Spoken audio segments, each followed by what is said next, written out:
My wife texted from her work conference, extending my stay, don't wait up. Then her boss called asking why she wasn't at the conference. I said, thanks for the information. When she came home to an empty house and divorce papers, her story suddenly changed. I, 6 male, got the text Thursday afternoon while sitting at my desk. My wife Jasmine, 33, was supposedly at a 3-day conference for pharmaceutical sales reps. She'd left Tuesday morning, all excited about networking opportunities and breakout sessions. Her text, hey babe, conference is going amazing. They added extra workshops for top performers, extending till Sunday. Don't wait up. Love you. I was typing back, congrats babe, when my phone rang. The caller ID made my stomach drop. It was Howard, her direct supervisor. Hey, is Jasmine feeling better? We're concerned since she called out sick for the conference. It's a mandatory event and missing it affects her quarterly review. I sat there for maybe 10 seconds, phone pressed to my ear, Howard breathing on the other end. Thanks for the information, Howard. I'll make sure she knows about the quarterly review impact. Wait, is she okay? She said it was a stomach bug. She's fine. Appreciate the call. I hung up, sat there staring at her text. Conference is going amazing. The lying came so easy to her. No hesitation, no guilt. Even added the love you at the end like garnish on a shit sandwich. I pulled up her location on Find My Phone. She'd forgotten. I set it up on her phone last year when she lost it at the mall. She was at the Rosewood Hotel, 40 minutes away. Not the conference hotel, which was 3 states over. Here's the thing about Jasmine. She thinks she's smarter than everyone. Always has. But she gets sloppy when she's confident. Like using our shared credit card for the hotel room. Like not checking if her location was on. Like assuming I'd never talked to Howard, because she'd told me he creeps her out. I didn't scream, didn't throw things, didn't even feel that burning rage you see in movies. Just clarity. Like when you finally understand a math problem that's been bugging you. I called my brother-in-law Tony, he's a divorce attorney. Tony, hypothetical question. If someone wanted to file for divorce in this state, based on adultery, what would they need? Evidence, texts, photos, credit card statements. Why? How fast could someone get papers drawn up? This isn't hypothetical, is it? Can you have them ready by tomorrow? Danny, what's going on? Jasmine's at a hotel 40 minutes away while she's supposed to be at a conference 3 states over. Silence. Tony had introduced us 8 years ago. He'd been in our wedding party. I'll have them ready by tonight. Come by at 7. I spent the next 2 hours methodically going through our life. Not in an emotional way. More like an inventory. 7 years of marriage. No kids. She wanted to focus on her career. Wonder if that's what she was focusing on at the Rosewood. The house was mine before we married. My retirement accounts were separate. The only joint thing was checking. And that only had about $3,000 in it. We'd been living parallel financial lives without realizing it. Or maybe she had realized it. Maybe that's why she was branch swinging now. I packed while making a list. Her clothes, 3 suitcases worth.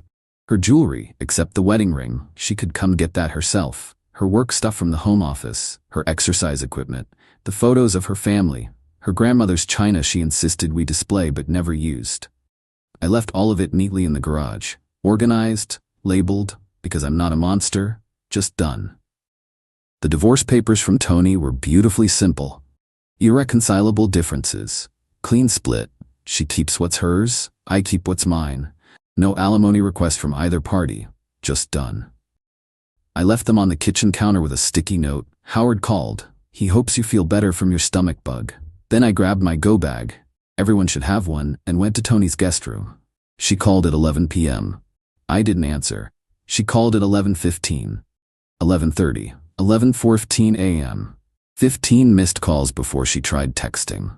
Why aren't you answering? Is everything okay? Then Danny, please pick up. Then I'm worried something happened to you. Finally, I'm driving home right now. That last one was at 1 a.m. The conference had 2 more days. Even by her lie timeline, she wasn't supposed to be back until Sunday.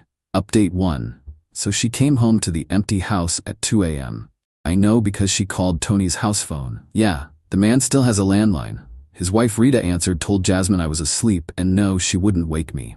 According to Rita, Jasmine went from confused to angry to hysterical in about 30 seconds. This is illegal. He can't just abandon me. I'll call the police. Rita, bless her, just said, the divorce papers on your counter suggest otherwise. Have a good night. Friday morning, I woke up to 83 text messages. I'm not exaggerating. 83. They went through the entire grief cycle. Denial. This is a misunderstanding. Howard must have confused me with someone else. Anger. You're seriously divorcing me over a miscommunication? You're pathetic. Bargaining. Can we please just talk? I can explain everything. Depression. I can't believe you're throwing away 7 years like this. Acceptance. Lol, just kidding. She went back to anger. More anger. You think you're so smart? I want half of everything. That house is marital property. That's when I finally responded. Your signature on the prenup suggests otherwise. Oh yeah, forgot to mention the prenup. See, Jasmine had insisted on it back when we got married. She was making more than me then. I was finishing my master's and wanted to protect her assets. Funny how that works out. She called immediately. I answered on speaker while Tony sat across from me. You set me up. I'm at a conference. How did I set you up? Stop playing games. You know I wasn't. Howard had no right to call you. So you weren't at the conference? I needed a break. A mental health break. The job is stressful and... At the Rosewood Hotel? Silence. With who, Jasmine? I was alone. I just needed space to think about our marriage and our marriage that you needed to think about at a hotel with Kevin. More silence. See, I hadn't mentioned Kevin yet. Kevin was her work friend who'd been commenting on all her Instagram posts with fire emojis. Kevin, who'd coincidentally taken sick days Tuesday through Friday, according to his LinkedIn. Recruiters really need to stop posting about their team's dedication when members are clearly out. How did you? Your Rosewood reservation is under K. Patterson. You used our credit card. It's on the statement. That's not. I can explain. Cool. Explain it to the judge. I hung up. Within an hour, she'd called Tony's office 6 times. His secretary started a tally sheet. But here's where Jasmine's entitlement really started to shine. She went to my parents' house. My parents showed up crying about how I'd misunderstood and abandoned her. My mom called me. Honey, Jasmine's here crying about some conference mix-up. Mom, she was at a hotel with another man while telling me and her boss she was at 2 different places. Oh. Pause. Should I still offer her tea? That's up to you, Mom. I'll give her water. Tea is for family. Later I found out Mom gave her a single glass of tap water, listened to her sob story for exactly 5 minutes, then said, well, that's unfortunate. You should probably leave now. But Jasmine wasn't done. Oh no. She showed up at my work. My work. Security called me. There's a Jasmine here saying she's your wife and needs to speak to you urgently. Ex-wife, and no thank you. She says it's an emergency. Unless she's currently on fire, it can wait. They didn't let her in, but she stood outside the building for 2 hours. My coworkers were sending me pictures from the windows. She was on her phone the whole time, probably trying to figure out her next move. That next move? Threatening to expose my emotional abuse on social media. The text, if you don't meet with me today, everyone will know what kind of man you really are. How you've controlled and manipulated me for years. I forwarded it to Tony. He laughed. Let her. Discovery will be fun. She didn't post anything. Know why? Because her side piece Kevin turned out to be married. Yeah, married. His wife called me Saturday night. Found my number in Kevin's phone. Is this Danny? Jasmine's husband? Soon to be ex, but yes. I'm Qley, Kevin's wife. I think we should talk. Update 2. Meeting Qley was illuminating. We met at a coffee shop Sunday morning. She brought receipts. Literal receipts. Girl had been suspicious for months and hired a PI. She had everything. Photos of Kevin and Jasmine at lunch dates going back 6 months. Hotel receipts. Not just the Rosewood. Turns out they'd had their conferences at 3 other hotels. Best part? Text screenshots between Kevin and his buddy where Kevin was bragging about his pharmaceutical sales girl who thinks I'm gonna leave my wife. Qley stirred her latte and said, Kevin makes $45 a year as a junior marketing associate. I'm a software engineer. I make 4 times that. Your wife thought she was getting an upgrade? I showed her Jasmine's text about wanting half of everything. Qley actually snorted. Half of what? Kevin's PlayStation? His 2015 Honda Civic? Oh wait, that's actually in my name too. We compared notes. Jasmine had told Kevin I was abusive, never laid a hand on her. I was controlling with money. She had her own accounts and credit cards. We had a dead bedroom, news to me. I was probably gay because I went to the gym with my buddy Steve. Kevin had told Jasmine he was a senior executive, junior associate. He owned his house, Qley's house. He was getting divorced. He'd never even mentioned problems to Qley. He had a trust fund. His mom sometimes sent him $50 for gas. Qley looked at me. They deserve each other, honestly. What are you going to do? Oh, I already filed. Had the papers served to his office Friday. He's been blowing up my phone, but I blocked him. He's currently at his mother's house, probably crying into his Xbox. That's when I got a text from Jasmine. We need to talk. Kevin lied to me about everything. I showed Qley. She laughed so hard she almost spilled her coffee. Oh, now she wants to talk? After she found out her sugar daddy is actually Splenda? I didn't respond to Jasmine, but she kept texting. He's married. He lied. I made a mistake. Can we please just meet for coffee? Danny, please. I know you're reading these. This is so immature. Answer me. That last one was in all caps at 2 a.m. Monday morning, I get a call from Howard. Danny, I'm really sorry to bother you, but Jasmine hasn't shown up for work and she's not answering her phone. She's probably at the Rosewood Hotel. That's where she was during the conference. Ah, I see. Well, that's unfortunate. We'll handle it from here. Tuesday, Jasmine was fired. Not for the affair, but for lying about being sick and missing a mandatory conference. Turns out 3 other reps had seen her at a restaurant with Kevin on Wednesday when she was supposedly home with a stomach bug. They'd reported it to HR. She tried to file for unemployment. They denied it. Cause: termination for misconduct. That's when the real entitlement kicked in. She showed up at Tony's house at 11 p.m. drunk with her sister Denise. They were banging on the door screaming about fair treatment and marital rights. Rita called the cops. Jasmine told them I'd stolen her house. The cops asked for proof it was her house. She couldn't provide any because, well, it wasn't. But here's the kicker. Denise tried to secretly record the whole thing to expose police bias. She dropped her phone, it cracked, and then she tried to make Tony pay for it because it happened on his property. Tony, the lawyer, just laughed and handed her his business card. Sue me. Wednesday, I get a call from my bank. Someone tried to access my accounts claiming to be me.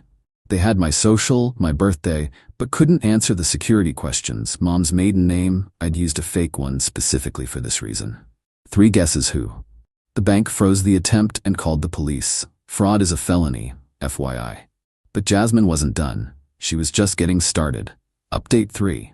The fraud attempt was the least of it. Jasmine decided if she couldn't have her old life back, she'd create a new narrative. She started a blog called Surviving Narcissistic Abuse, My Journey. I kid you not, a whole ass blog. She wrote these long posts about how I'd isolated her from friends. She still went to girls' nights every week. Controlled her finances. She had her own accounts I never touched, and emotionally manipulated her into seeking comfort elsewhere. That's a special kind of logic. My favorite post was titled, The Conference That Saved My Life, where she claimed she'd gone to a women's empowerment conference instead of the sales one, and that's where she'd found the strength to leave me. She forgot that the hotel receipts showed her checking in with Kevin, under his name. Qley found the blog first and sent me screenshots with crying, laughing emojis. Look at this part where she says Kevin was her life coach who helped her see her worth.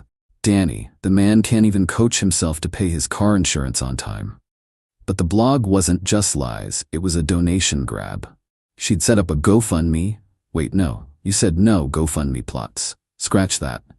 She set up a paid subscription service for exclusive content about healing from abuse. $9.99 a month to read about how terrible I was. 17 people subscribed, including my lawyer Tony, who needed the evidence. Thursday, things escalated. Jasmine recruited her mom Patricia. Patricia called my work. My actual workplace, pretended to be a client to get past reception, then unleashed a tirade about how I was destroying her baby girl. My boss pulled me aside. Danny, I don't know what's going on in your personal life, but this needs to stop.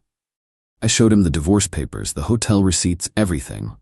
He was quiet for a minute. Your mother-in-law sounds unhinged. We're blocking her number. If she shows up, we're calling security. She showed up the next day with Denise and Jasmine's cousin Marie. They tried to storm the building like it was Area 51. Security stopped them at the door. Patricia actually told the security guard, a 6'4" former Marine, that he was perpetuating toxic masculinity by denying them access to their family. He just pointed to the no trespassing sign. They set up camp outside with signs, actual signs. Danny is an abuser and justice for Jasmine, and my personal favorite, honk if you support women. Nobody honked. My coworker Blake took a video of Patricia trying to explain to a confused food delivery driver why he should refuse to bring me lunch. The driver just wanted to know where the entrance was. The police showed up after about an hour. Patricia tried to claim it was a peaceful protest. The officer pointed out that blocking a business entrance wasn't peaceful or legal. They left, but not before Marie shouted that I'd rue this day. Rue? Who says rue? That night, I got a text from an unknown number. This is Patricia. You have 48 hours to take Jasmine back, or I'm calling every future employer you ever have. I forwarded it to Tony. He forwarded it to the police. Blackmail is also illegal. Friday afternoon, Kevin reached out. Kevin, hey man, I know things are complicated right now, but can we talk man to man? I met him out of pure curiosity. This walking red flag in a cheap suit wanted to talk man to man. We met at a sports bar. He showed up in what was clearly his impressive outfit, a button-down that still had the fold creases from the package and jeans with those fake distressing marks. Look, Danny, I want to apologize. Jasmine told me you guys were separated. We weren't. Right. Yeah. So, here's the thing. She's staying at her mom's now, and she's kind of a lot. And she keeps calling me about getting back together. But Qley took everything in the divorce. I'm living with my mom. I deliver pizzas on weekends now for extra cash. Still not seeing how this is my problem. He leaned forward, lowered his voice. Can you just take her back? Tell her you forgive her? She won't leave me alone, and I'm trying to move on. I actually laughed. You want me to take back the woman you were sleeping with so she'll stop bothering you? When you say it like that, Kevin, you made this bed. You can lie in it. Alone, apparently. He got angry then. You know what? You're perfect for each other. Both of you are selfish. I'm selfish for not taking back a cheater? You ruined her life. You mean I stopped financing it? He stood up to leave, then turned back. She said you were petty. She was right. And she said you were rich. She was wrong. Final update. The divorce was finalized yesterday. Jasmine showed up to court in a white pantsuit like she was going to a celebration instead of a divorce hearing. She brought Patricia, Denise, and a new addition, her life coach named Skylar, who she'd apparently met online. Our lawyers presented the case. Tony had everything: the hotel receipts, the fraudulent sick days, the attempted bank fraud, the harassment, Patricia's blackmail threats, all of it. Jasmine's lawyer tried to argue that I'd emotionally abandoned her, forcing her to seek comfort elsewhere.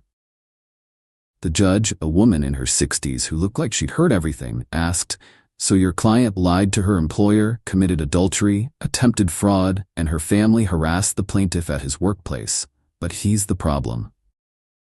Jasmine actually said, Your Honor, you don't understand the emotional violence.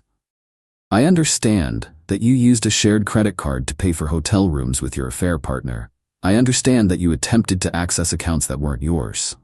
I understand that there's a police report for harassment. What am I missing? Silence. The divorce was granted. Clean split as per the prenup. Jasmine got nothing except what she came in with. She has to pay my legal fees, $8,700. Outside the courthouse, Patricia started her usual screeching about injustice, but this time Jasmine stopped her. Mom, just stop. It's over. Patricia looked shocked. But baby, we can appeal. We can. With what money? I don't have a job. Kevin's broke. It's done. For a second, I thought maybe she'd finally gotten it. Then she looked at me. I hope you're happy. You got everything you wanted. I wanted a faithful wife. I settled for a quick divorce. Skylar, the life coach, tried to interject. This is all part of the universe's plan. Qley, who'd come to watch the proceedings, cut her off. The universe's plan was for your client to keep it in her pants. She failed. Last I heard through mutual friends, Jasmine is working at a mall kiosk selling phone cases. She's still living with Patricia, who charges her rent. Kevin got back together with his ex from high school who has 3 kids from 2 different fathers. Patricia got arrested for keying someone's car in a dispute over a parking space. Denise started her own blog about surviving toxic family. The irony. Marie is reportedly writing a screenplay about the whole thing. Howard sent me a LinkedIn message saying they still haven't filled Jasmine's position because her reputation preceded her everywhere. As for me, I'm doing fine. The house is quieter. I got promoted. Turns out my boss was impressed by how I handled the whole thing professionally. I started seeing Amber, a teacher who thinks the whole story is insane and regularly asks, "Wait, she did what?" Tony framed the divorce decree next to his law degree. He says it's the cleanest case he's ever handled, where the opposition basically prosecuted themselves. Last week, I got one final text from Jasmine. "For what it's worth, I did love you once." I wrote back, "Cool." Then I blocked her number. Life goes on. The only thing I sometimes think about is how easy it was for her to lie. Conference is going amazing. Like breathing. Makes you wonder how many other conferences were just 40 minutes away. But you know what? Not my problem anymore. Oh, and fun fact, the Rosewood Hotel sent me a thank you card. Apparently, I'd accrued enough points from her charges to earn a free weekend stay. I'm taking Amber there next month. She thinks that's hilarious. Thanks for following along. Remember, when someone shows you who they are, believe them. And always check those credit card statements.